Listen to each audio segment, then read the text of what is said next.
All right, I'll call the meeting to order. This is the October meeting of the Wilson County Board of Zoning Appeals. Appreciate everyone being here this morning. Does anyone have a case on our agenda this morning that you'd like to withdraw or defer to another meeting? And if not, the agenda will stand as published. We have a court recorder here with us this morning that's taking a record of our proceedings. That court recorder is provided at the expense of Wilson County. If you would like a transcript of a particular case, that would be at your expense, and you can obtain that transcript by seeing the court recorder at the conclusion of our meeting today. If you would please, just as a reminder, everyone would please silence their cell phones. When I call each case, I'll read the case number, and read the application. After that, we will get staff recommendations that are provided to us by the county staff, and we'll consider those recommendations as we make our decision. After we hear staff recommendations, if you would please, if you're representing a particular case, if you would please come to the podium, give us your name and address, and then we'll give you time to make any statement that you'd like to the board. And once the applicant has had a chance to make any comments they'd like to make, I'll call for anyone else who is interested, whether you're in opposition or in support. Either way, you'll have an opportunity to make comments also. If you do plan to speak in front of the board this morning at the podium, if you would please, you'll need to be sworn in. So at this time, raise your right hand if you do intend to speak. Do you solemnly swear or affirm that the testimony that you're about to give in front of this board to be the truth, the whole truth, and nothing but the truth, so help you God? I do. Thank you. Just as a reminder to everyone this morning, the meeting is being videotaped, and it will be on Wilson County TV, available on YouTube shortly after the meeting concludes. The state requires us to have a public comment period before each meeting. Now, this is not in regard to any particular case. We'll have public comments about the particular cases as we move through the agenda. But the state requires that all public meetings have a public comment period sometime during the meeting. It doesn't matter whether it's at the beginning or the end. So at this time, does anyone wish to make a general comment in front of the board, not pertaining to any particular case, but just a general comment in front of the board as a public comment? And if there are none, I will close the public comment period. Turning to the board members, earlier this month you were sent the minutes from the September meeting. You've had time to review those. Do I hear any corrections to the minutes from the month of September? Okay, if I have no corrections to September's minutes, do I hear a motion to approve? Motion to approve. And a second? Second. Have a motion and a second. Discussion on the motion? If none, all in favor vote aye. Aye. Any opposed vote no. And the ayes have it. Okay. Our first case is case 4210. David Heimbach is requesting to use property as a short-term rental.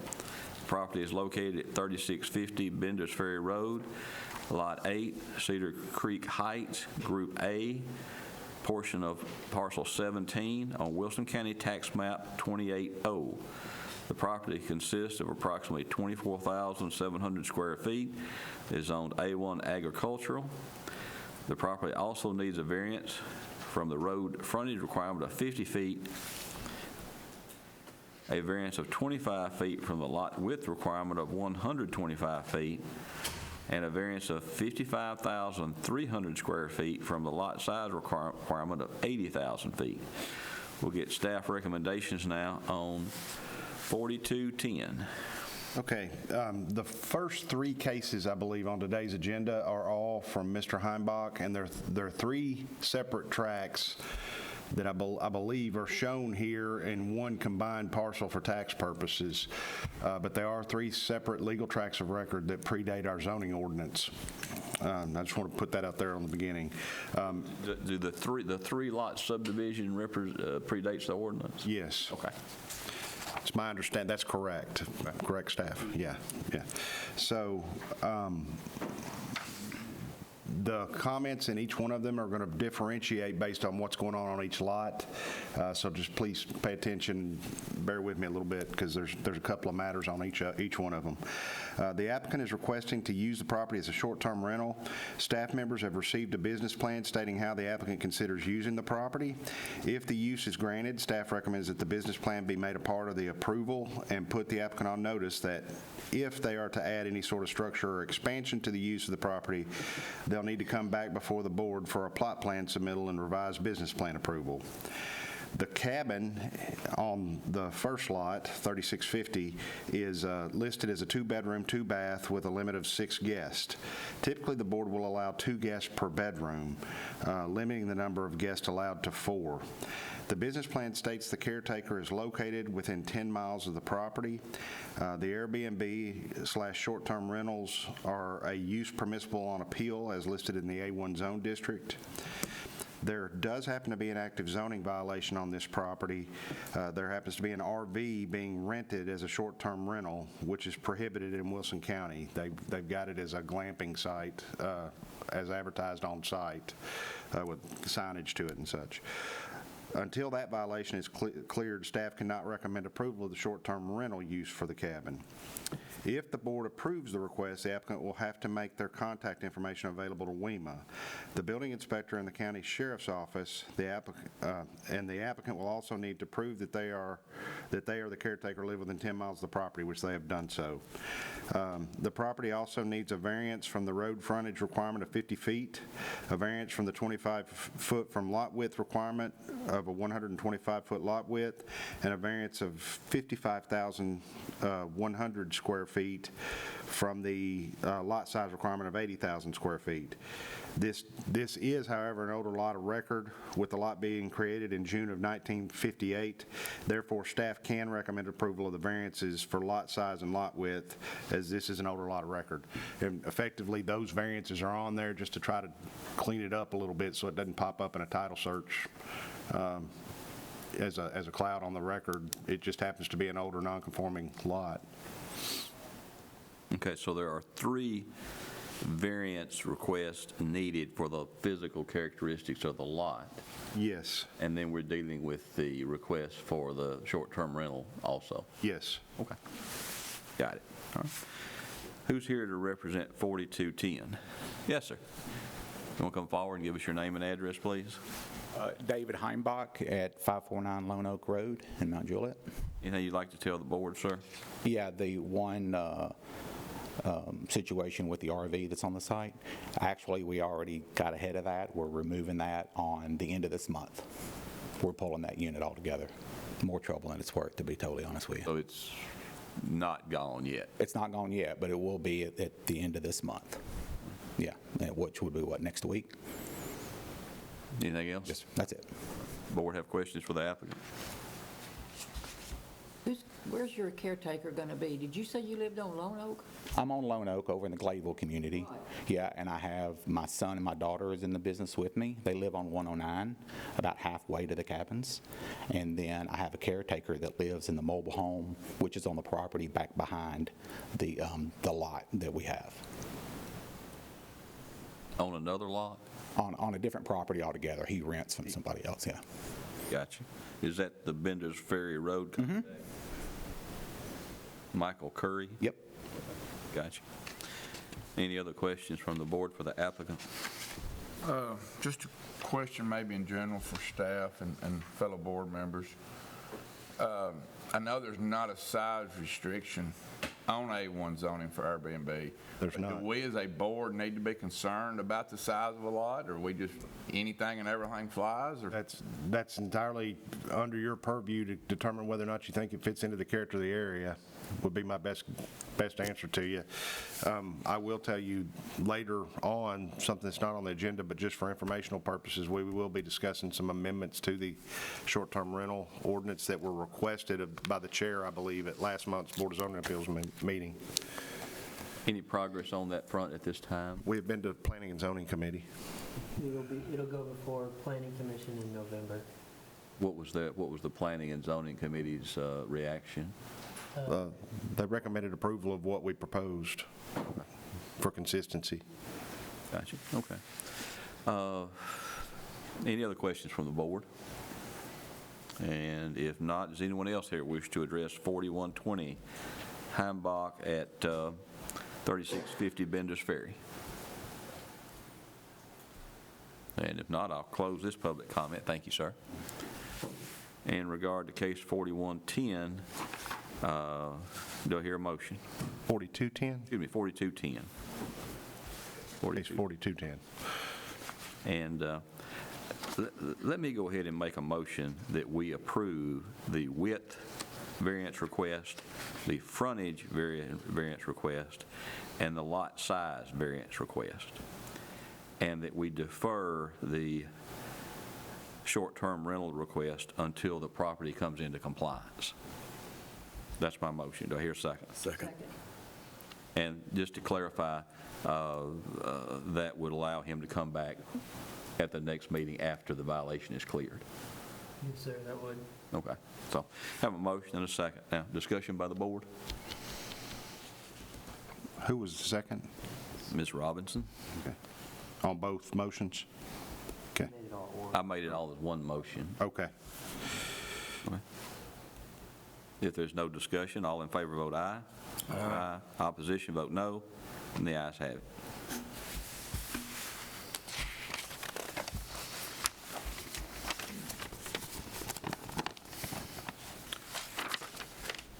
Next case is case 4111, David Heimbach requesting to use the property as short-term rental. The property is located at 3684 Bender's Ferry Road, Lot 6, Cedar Creek Heights, Group A, Parcel 17 on Wilson County Tax Map 280.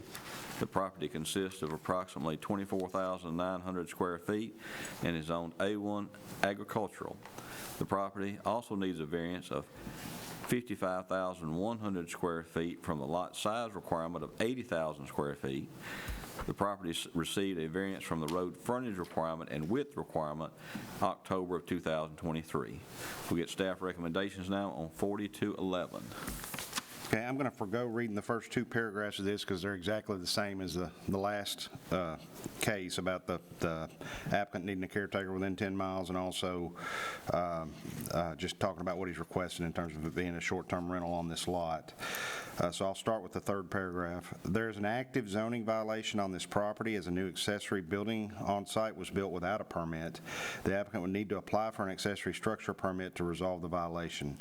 Until the violation is cleared, staff cannot recommend approval of the short-term rental use. And then beyond that, again, if the board approves the request, the applicant will have to make their contact information available to WEMA, the building inspector, and the county sheriff's office. The applicant will also need to prove that they are a caretaker, live within 10 miles, which they have. And then it needs very similar bulk, lot size, lot width, and setback requirements to the last case. I disagree. Excuse me. So say that again, Christopher, what am I missing? Size. Just lot size on this one. There you go. They've received variances previously on this lot. Okay. Who's here to represent 4211?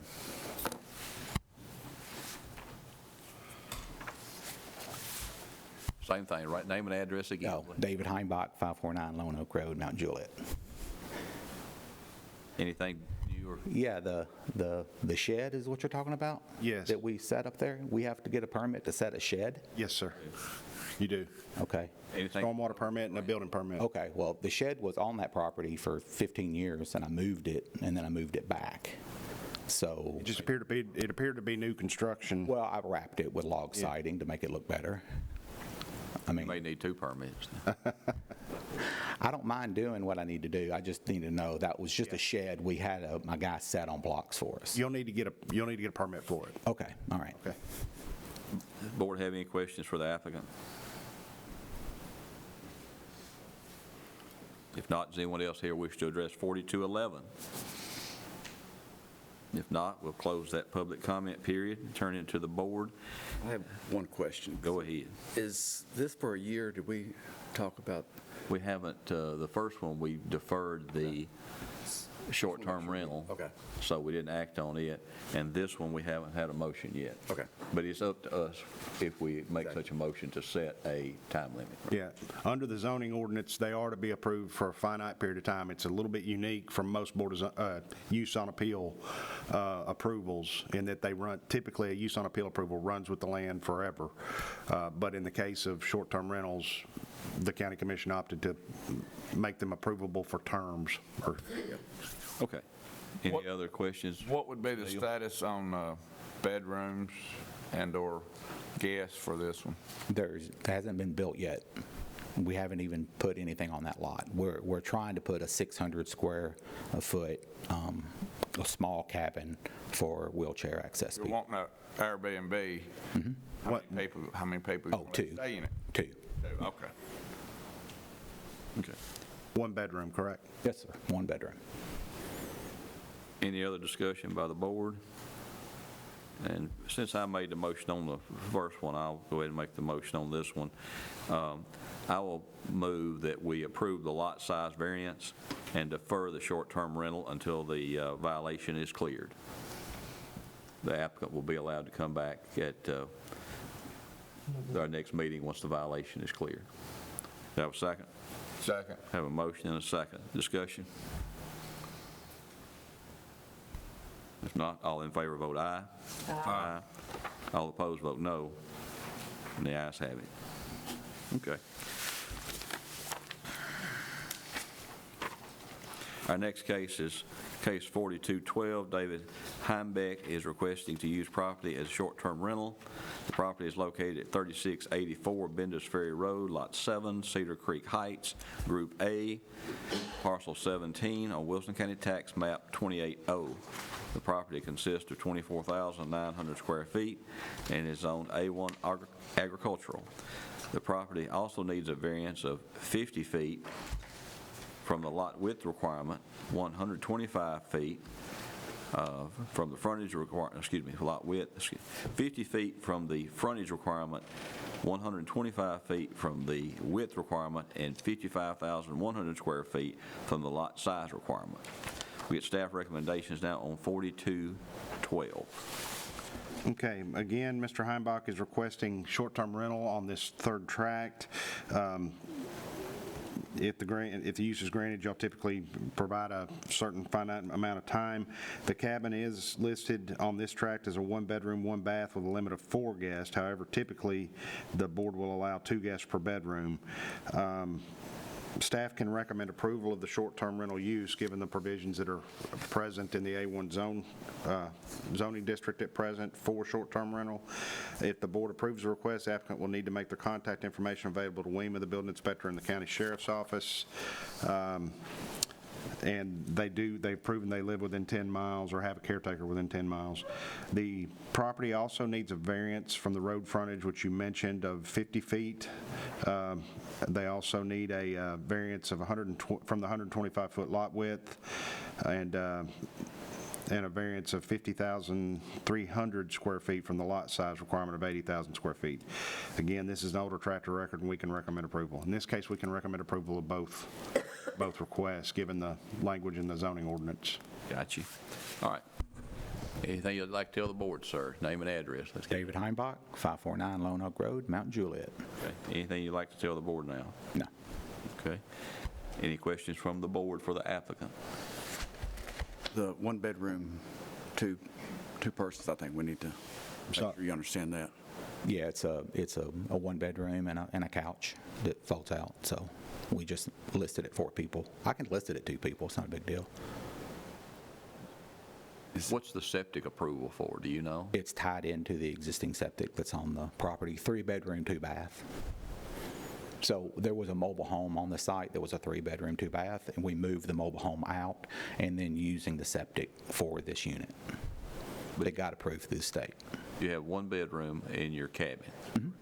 And is there documentation on the septic system that shows it's approved for 3 bedrooms? Correct. There it Inspected by the state of Tennessee before I started construction to get the building permit in the beginning. The septic is very confusing, but I believe there are 2 septic fields, one of which is 3-bedroom. Does the other one have a bedroom approval, or is it just a functioning system that's been there for, It's a septic inspection letter, and yeah? I didn't see a bedroom approval on that one. Oh, okay. Now, I saw the bedroom approval on the one that you have for the 3650. Yeah, the old That's a cabin. 3-bedroom. Yeah. But the one for Lot 6 and Lot 7, I didn't see a bedroom Okay. approval Well, on that. back in, They have a septic letter showing it's functioning. It's a septic yeah, letter. and we installed it, me and my father, way back when, for that mobile home that we put there, that I moved into when my kids were little. So I know it's a 3-bedroom, 2-bath, because that's the mobile home we got permit and put on there. But we just built the new cabin and moved that off. What I'm interested in is at the soils office for the state of Tennessee. And I go there and pull a application, approval, that shows that lot has a 3-bedroom perk site.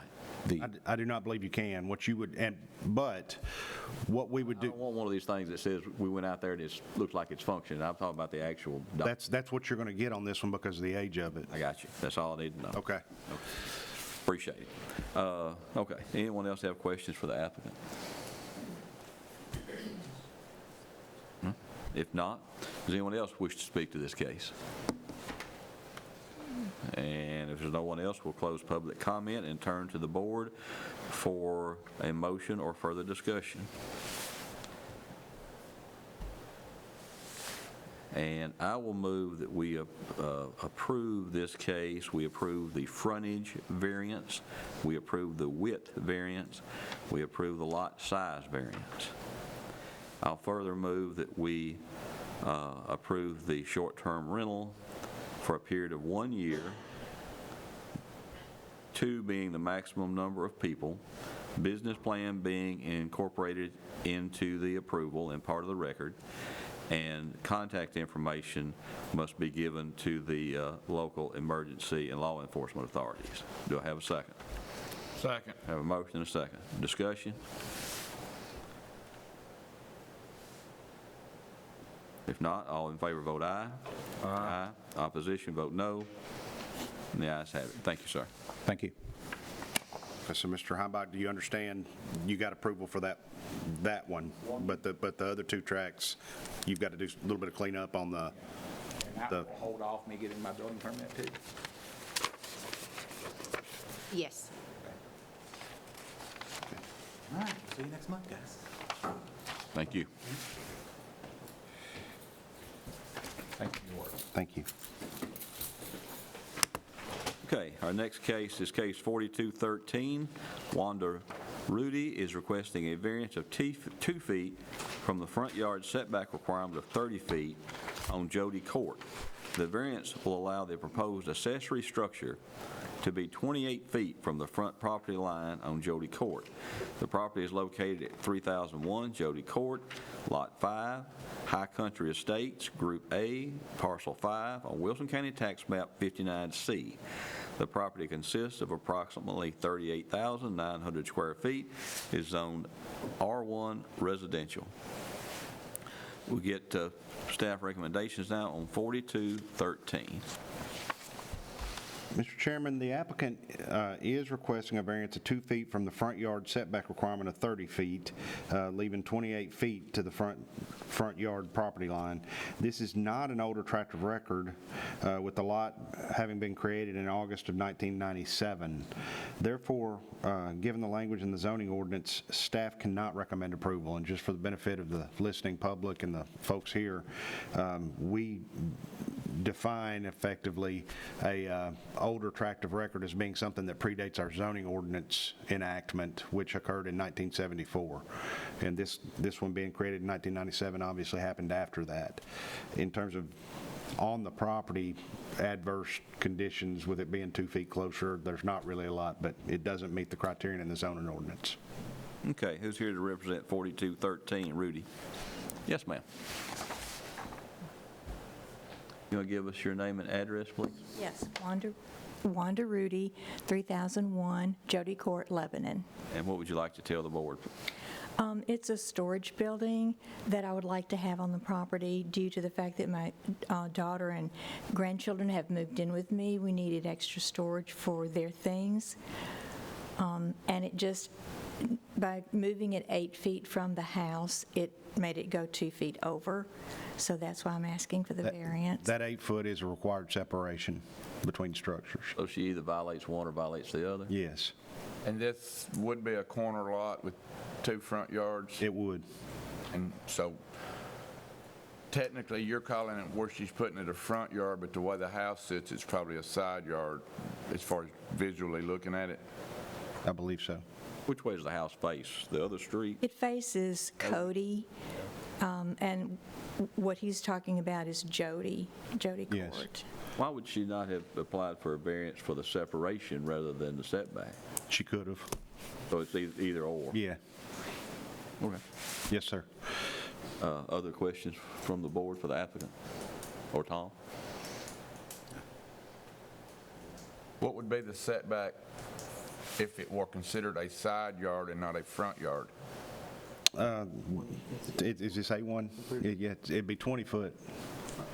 So, So she didn't have two, Oh, no, actually, it would be 10 foot. if she didn't have 2 front yards, she would be allowed to. Yes, yes. alternative, if we gave her a variance between the separation requirement, let it be 6 foot instead of 8. Right. She could comply with the setback. Yes, ma'am. This accessory structure is going on, the variance is from Jody Court. So it's not from a side yard, it's from a front yard. Right, but she's got 2 front yards. Yes, but it's 2 roads. I understand that, it's a corner So- lot. That's correct. It has 2 front yards. And typically, we wouldn't allow an accessory in a front yard, is, I think, Karen's point. Right, because it's got a 30-foot minimum setback per the plat. Right. I've asked you this half a dozen times. I thought we addressed this years ago. We do have an ordinance whereby we tried to modify it. I tried to modify it to where, the way, when I got here in 2001, this worked was you had 2 front yards and 2 rears. Through negotiation with various departments at the time, as well as the leadership in county commission and planning commission at the time, I was able to get, we still have 2 rear yards, but the front yard we modified to allow, if they'll plat it, a 1.5 times the setback, side yard setback for one of the corners. In the case of A1, however, because it's a 20-foot side yard setback, it's R1. If it's R1, then it would be 22.5 feet on one corner if they plat it, and it would be 30 on the other. So it would be a modified side yard in R1. In A1, it really makes no difference because it's 20 foot for a side yard, and 1.5 times that's 30 foot, which is the standard. Yeah. Okay. Anyone else have questions? Does anyone else wish to speak to 4213? Rudy? Okay, we'll close public comment, and I'll turn to the board for a motion or further. Ms. Rudy, let me ask you something. Does it make any difference to you? You applied for a setback variance of 2 feet. Does it make any difference to you if we were to give you a variance on the separation, and it would be 6 foot instead of 8, and you just have 6 foot, and the setback wouldn't be violated? No, wouldn't matter to me at all. Okay, I just want. Karen, is there any issue with that on your end? Okay. Just making sure. I mean, Yeah. it would seem to me if you do that, you don't even affect the neighbors. Everything's. The same as would be allowed. Does she need to officially request that or not? If you would like it on the record, that might be helpful. If you would rather have it that way, or it's no difference to you, if you would state that, I'd appreciate it. Okay, whichever way will get me approved. You don't care. I don't care. I got you. So for the record, you are requesting to have a 6-foot separation between structures on the property rather than 8, Yes, and and comply with the standard setback of 30 feet. correct. All right. Does anyone else here wish to speak to this, since we've sort of changed things a little bit and don't see anybody? Thank you very much. Appreciate it. Now, turning to the board again for a motion or further discussion. Mr. Chairman, I will move that we approve the, what will be a 2-foot variance on the separation between the house and accessory. And I will do that based on the fact that the hardship that this is a corner lot. And the variance is very minimum. Have a motion to approve a 6-foot separation in lieu of an 8-foot separation based on the fact this is a corner lot and it is a minimal amount of variance. Do I have a second? Second. I have a motion and a second. Discussion. If there's no discussion, all in favor of the motion, vote aye. Aye. Opposition, vote no. And the ayes have it. Thank you, ma'am, for coming. Our next case is case 4214, Simple Willow Properties is requesting to use the property for storage units. The property is located at 8850 Hartsville Pike, parcel 29.01, Wilson County Tax Map 18. The property consists of 2.36 acres and is zoned A1 agricultural. This property also needs a variance for not having a recorded plat. The property became of record in 1991. We get staff recommendations on 4214. Yes, sir. The applicant is requesting to use the property for storage units as well as requesting a variance for not having a recorded plat. The applicant has stated to staff that the property will not perk. This is a newer lot of record, and before any type of commercial development were to occur, staff would recommend that a plat be recorded with the Register of Deeds. Now, I will point out that she's probably going to have trouble getting that lot recordation without soils approval, and my understanding from the applicant in talking with her is she has looked and had soil scientists come out and look for what was supposedly a pre-existing septic tank and system that was for an old house that was on the property a number of times, and they have to date found not been able to find it. Given the language in the zoning ordinance, staff recommends denial as this is not a use allowed or permissible on appeal in the A1 district. And I'm talking about the use for storage units, but it is also pertinent to the plat recordation. She basically got sold a piece of property that did not have a accompanying recorded plat that had been through subdivision review because it's less than 5 acres, as is typically required. Okay. Who's here to represent 4214 Simple Willow Properties?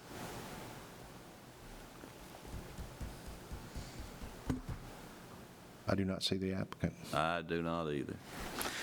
As is our custom, and this is a local custom, we're going to defer 4214 to the end of the meeting. And at that time, if the applicant is here, that's be good, we'll take action. And if not, they're not here, we'll still take action. Correct, Mike? You do, you can either defer or act on it. We normally defer to the end of the meeting and then move forward. You can. Okay. So I move to move 4214 to the end of the agenda. Do I have a second? Second. Have a motion and a second. Any discussion? All in favor, vote aye. And 4214 will be heard after 4216. 42, let me get my paperwork right. Okay, so 4214 we'll hear later. 4215 is our next case. Darrell Blankenship requesting a variance of 10 feet from the rear setback requirement of 40 feet. The variance will allow the proposed house to be 30 feet from the rear property line. The property is located at 893 Mill Road, Lot 1, farmer property, parcel 94.01 on Wilson County Tax Map 82. The property consists of 3.42 acres and is zoned R1 residential. We'll get staff recommendations now on 4215. Mr. Chairman, the applicant is requesting a variance of 10 feet from the rear yard setback requirement of 40 feet, leaving 30 feet. This is not an older tract of record, with the lot being created in June of 2011. Staff will note, however, that the applicant does face hardship as a large portion of the property is in a flood zone. If approved, and I don't know if our maps that we passed down or anything showed the flood zone, but it does affect the property pretty significantly. If approved, the variance will allow the home to be built outside of the flood zone on the property. Therefore, staff can recommend approval as the variance request would allow the applicant to avoid building within the regulatory floodplain on the property. I missed a word there on my comments. It should have said building within.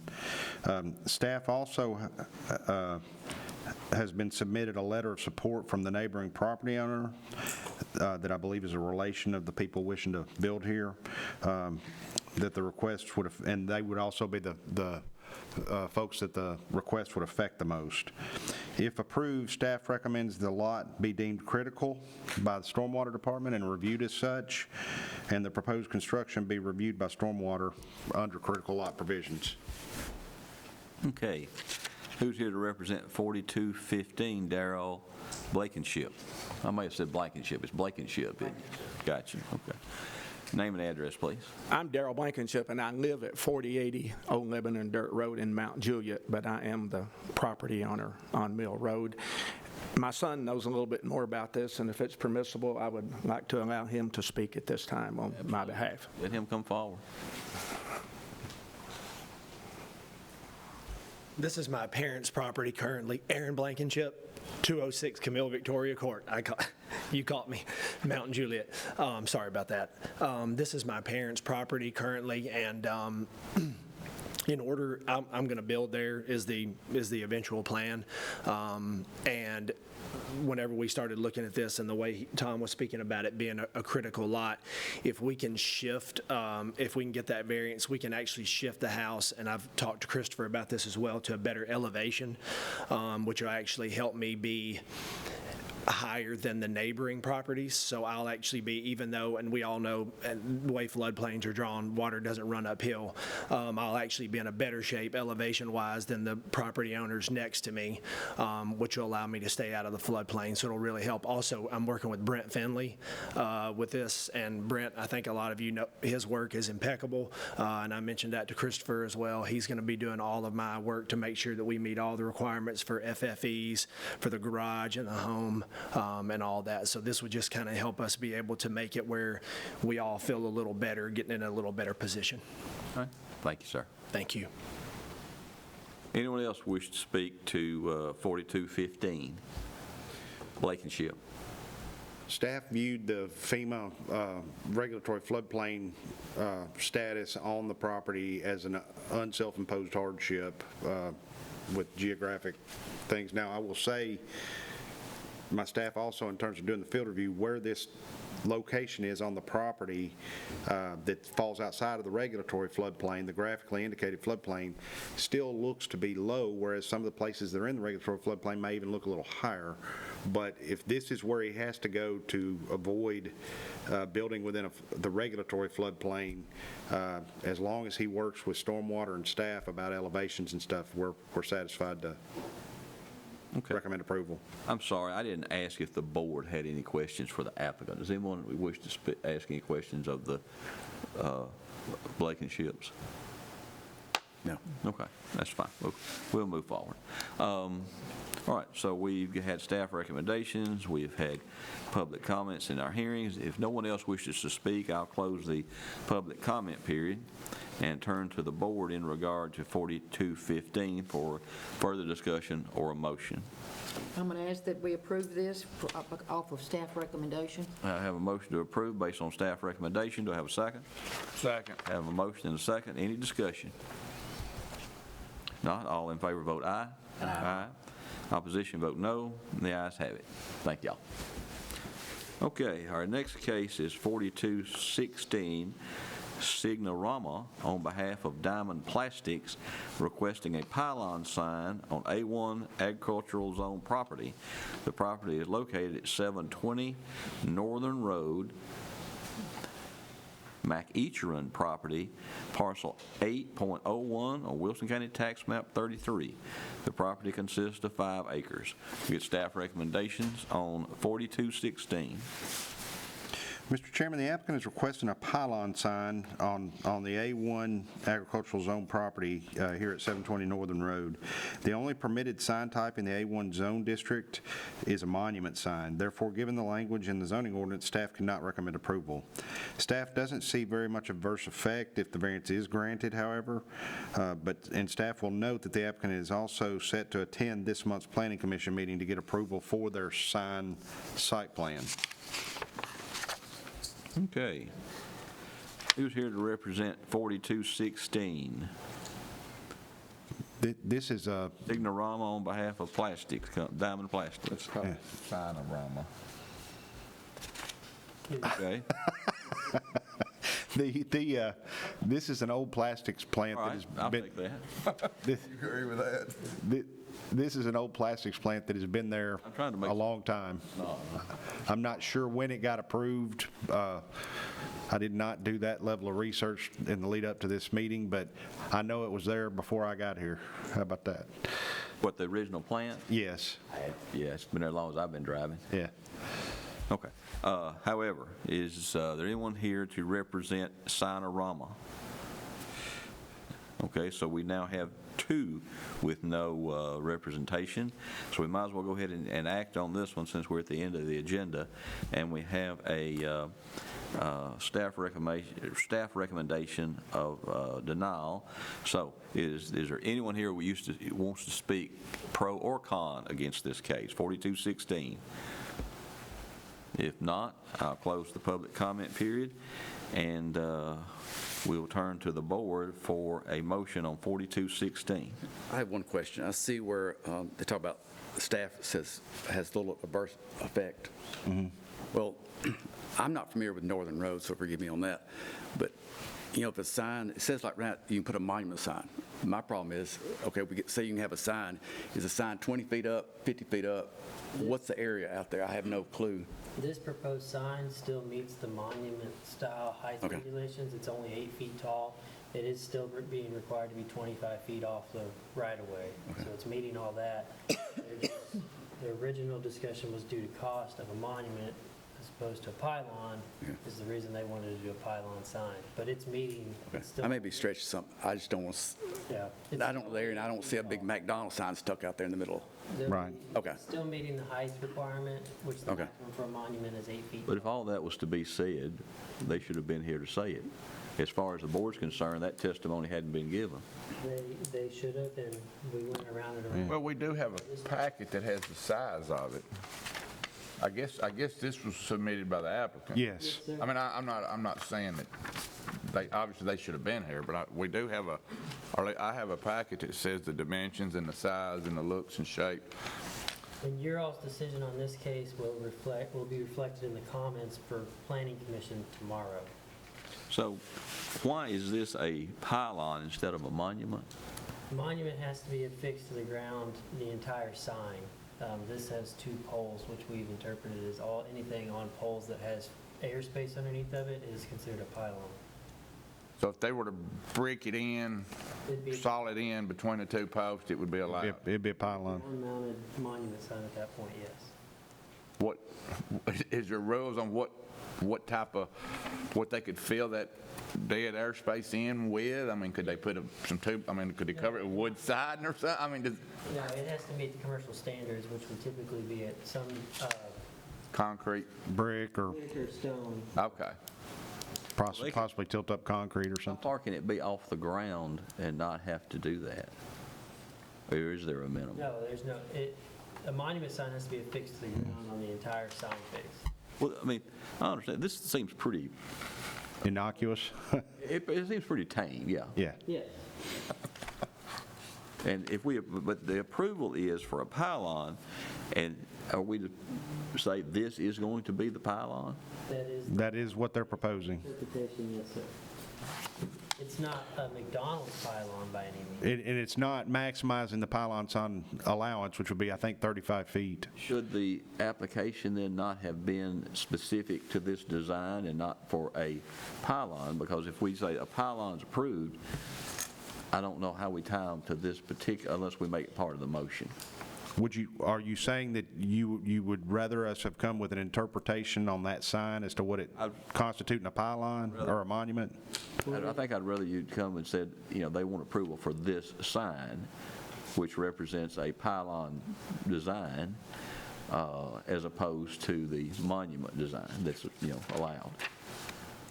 Because if you just say pylon and don't reference this document, then you may get your McDonald. The 35-foot. Then you might get your 35-foot pylon. There's still a regulation in A1. I mean, I understand where you're coming from, but the way I would interpret it, that might be on me.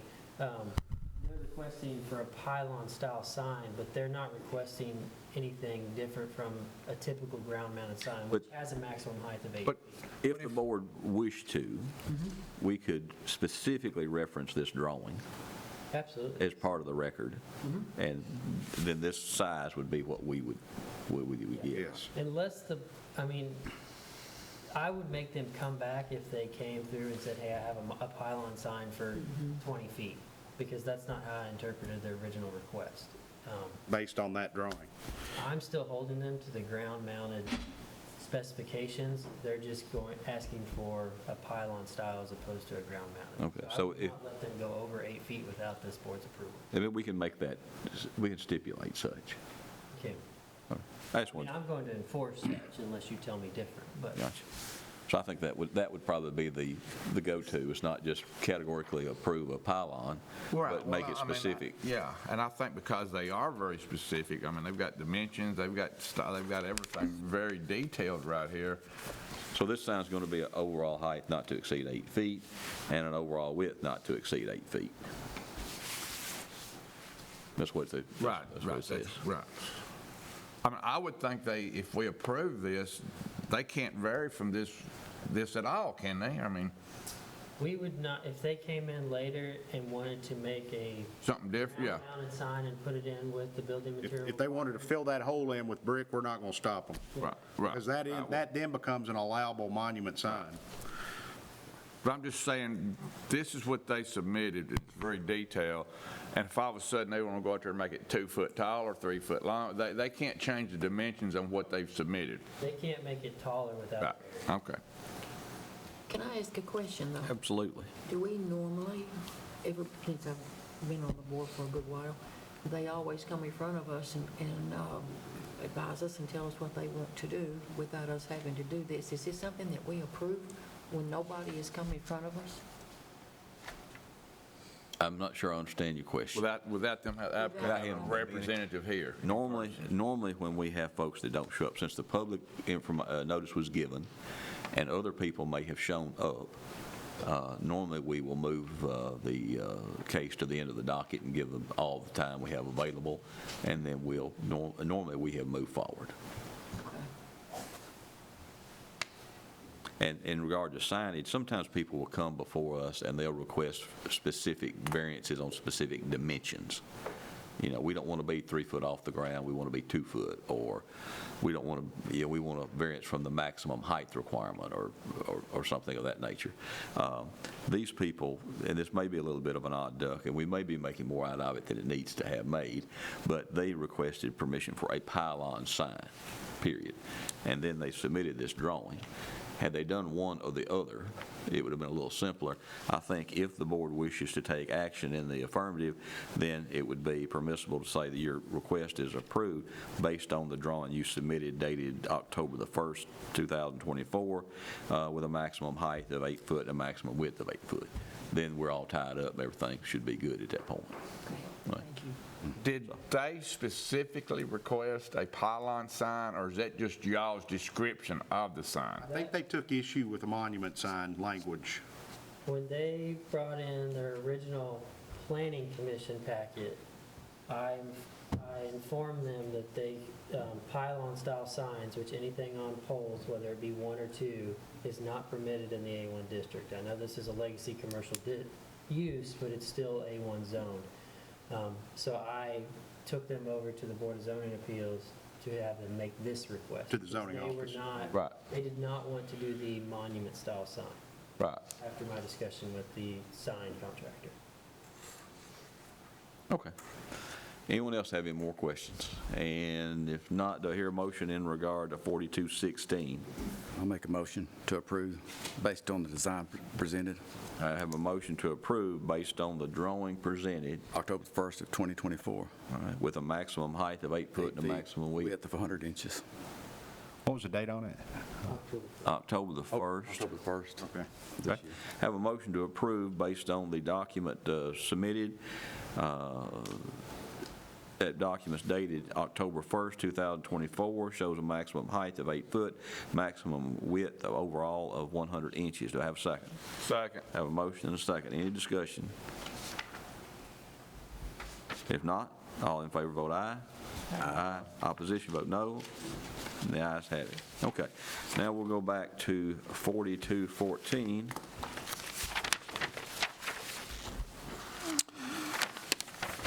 Mr. Chairman, again, the applicant is requesting use of the property as storage units as well as a variance for not having a recorded plat of record. The applicant has stated to staff that the property will not perk.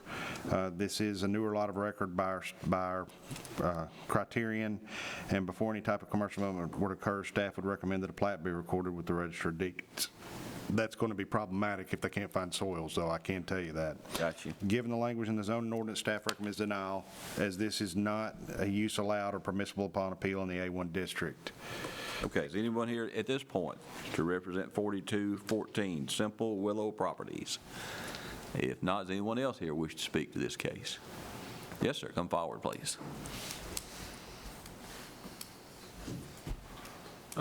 Grover Binkley, 2019 Ford Road. This would affect me more than any other property owner out there. I own the most amount of property there, that if they put that mini storage out there and light it up, then it'll take away the countryside. And I just wish not to have that. I moved that far out, not to have all the city lights. Thank you, sir. Anyone else? Commissioner Bowman. Yes. Beth Bowman, 2055 Belotes Ferry Road, District 6 Commissioner. You've heard from one of the neighboring residents. Other constituents have reached out expressing their concern in this proposed variance. So based on staff recommendation, the neighbors in this area, and then also based on an email, which I would be happy to submit for the record, Ms. Nita from Simple Willow Properties, her intent was to officially and formally withdraw today. Her correspondence was, Beth, I do not wish to make so many people unhappy, so no use of me trying to ask. I will speak to Karen and withdraw. Thank you. So, and we did not receive that withdrawal. I did not receive a withdrawal. That's fine. Okay. Anyone else wish to speak? If not, we'll close public hearing on 4214 and turn to the board for motion or discussion. I'll make a motion to deny. Motion to deny, is that based on this not being a listed use? Yes, sir. Okay, have a motion to deny 4214 since this is not a listed use on appeal in the A1 district. Do I have a second? Second. Have a motion and a second. Any discussion on the motion? If there's not, all in favor vote aye. Aye. Opposition vote no, and the ayes have it. Mr. Bashir, do you have anything else? I do. I'm going to pass this down. Yeah, I need one. This is what went before Planning and Zoning Committee. We did have a pretty robust discussion. This is effectively what I believe y'all asked for. I was not at the last Board of Zoning Appeals meeting, but this is per testimony or reports from Christopher and Naomi and some of my other staff members. You want a consistency across the zone districts with regard to short-term rentals or bed and breakfast and the requirements. And as you know, the A1 district or the R1 district requires 2 acres of land at a minimum, whereas the other zone districts that short-term rentals are allowed in do not. So what this attempts to do is place that 2-acre requirement in every district. Now I want to talk a little bit about the discussion so y'all can be thinking about it, because the board ultimately approved it, or Planning and Zoning Committee ultimately approved it as written to proceed through the Planning Commission process. But there are some administrative things that came up that probably staff's going to need some direction on, as well as you need to be thinking about. If someone has a prior approval from this board for a short-term rental in a district, let's say A1, and the requirement is now 2 acres, but you've already approved them for a 1-year term, and they're coming back in to get a renewal. The question was, how does that impact them if they do not have 2 acres? And my suggestion to you would be, you may want to keep track of those and go on and just treat them as if they already have kind of a vested approval, as long as they're under same I ownership. think that's, Yeah. the vested part is critical. If they're Right. already doing it and they were correct in their approval when they got their approval, then they have a vested right to continue. Okay. I agree. Now, I saw that in the minutes. I wasn't at the meeting Tuesday night, but I think Once you allow them to vest. Yeah, secondarily, I want to it's bring, not fair to take it back from them. Right. secondarily, I want to bring up another matter that's associated. State law requires that if ownership changes, if you may recall, when this passed, immediately the state passed something, not in response to us, but passed something on short-term rentals that said anybody that's, I think prior to May of 2018, is allowed to continue if they were doing it already, and local oversight won't take effect unless they have 3 felonious activity reports or something in a period of time, and then they lose that grandfather. But so the point being, if it changes ownership under state law, they fall under our criterion for, and a lot of those old legacy ones, if they sell to somebody else, they don't automatically have that use associated with them, and many people are buying these thinking they do. But secondly, you may want to think about, under our local approval process, if somebody had a 1-acre approval for a short-term rental and then they sell it, they come back for a renewal of that use under a new owner, I suppose. You just might think about that a little bit. But Keep in mind, at this point, if the commission acts on this in the next month or two, if my count's right, we don't have but 5 of these things, and that includes these 3 we heard this morning, because he's already made application. We won't have but 5 or maybe 6 of these things that are in A1 that are in these small lots under 2 acres. We don't have very many. not so far. So the quicker we get our arms around it, the less likely some of these adverse effects are to raise their head. I don't know that they're adverse, but I agree with you that, Well, it'll be adverse if we have to deal with them. yeah, okay. Planning Commission approves the ordinance in November, it would go to County Commission in December. If Planning Commission recommends any sort of amendments, it'll have to go back to Planning and Zoning, so it'll push it off an additional month. Well, I haven't had a chance to read all this, but it seems like a lot of red for saying everything has to be 2 acres, but I'll, One for A1 is the single red line at the bottom of the first page, just making it 2 acres. All the red on the back is bringing it into R2 because we do have some Airbnbs in R2, and this just makes the language uniform across all of our residential so districts. you're cleaning it up. Yes, Gotcha. sir. Is the red on the back page, yes, sir. Tom, will you be with us next month? I will. Okay, so we'll wait till next month to throw your party. Okay. Well, it has been a pleasure working with each of you, and it's been a good place to work. I say. Okay, anything else we need to deal with today? I have just one. Go right ahead. Something to get off my conscience. This old tracker of record, 25 feet. When, that was done in 1958 or something. I keep seeing this date, but when does that become not an issue? Like those 3 lots that we did, that's not something I was the most comfortable with doing, I'll just admit. Because you're 25 feet, you know, if I get a lot today, it's not an older tracker of record, I absolutely cannot do it. But if somebody at 1958, oh yeah, you can do that on all of those tracks. Maybe I'm just chasing something for nothing, but it just seems, when does that end? When do we use that as an excuse? It doesn't. If they're grandfathered in, they're grandfathered in forever. If their plat or their creation predates the zoning It's ordinance, just my personal feeling. The best remedy we have to that, and it's happened on some of the lake lots, is when a single owner, now he owns all of them, purchases them all and wants to put a larger home on them, and we'll combine them and get rid of them for us. But we can't require that. Right. But that is the only way we've gotten rid of substandard older tracts of record. If they combine the lots, they've effectively burned their grandfather.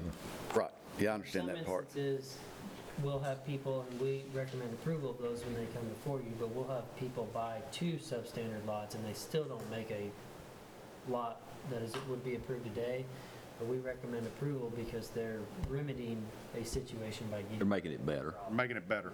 Yeah, I can see that. And if the commission and if the planning commission and county commission address this short-term rental issue, and the 3 we had this morning, just that segment of your concern would go away, just that area. Yes, that would help, absolutely. Because I think that's just way too big of a variance. Of course, I voted for it, but I don't know. Well, I mean, as far as the lot size goes, we don't have a lot of choice. And if something is substandard today, it's going to be substandard tomorrow, unless somebody makes a move to address it from a private perspective. Nobody has anything else? We are adjourned.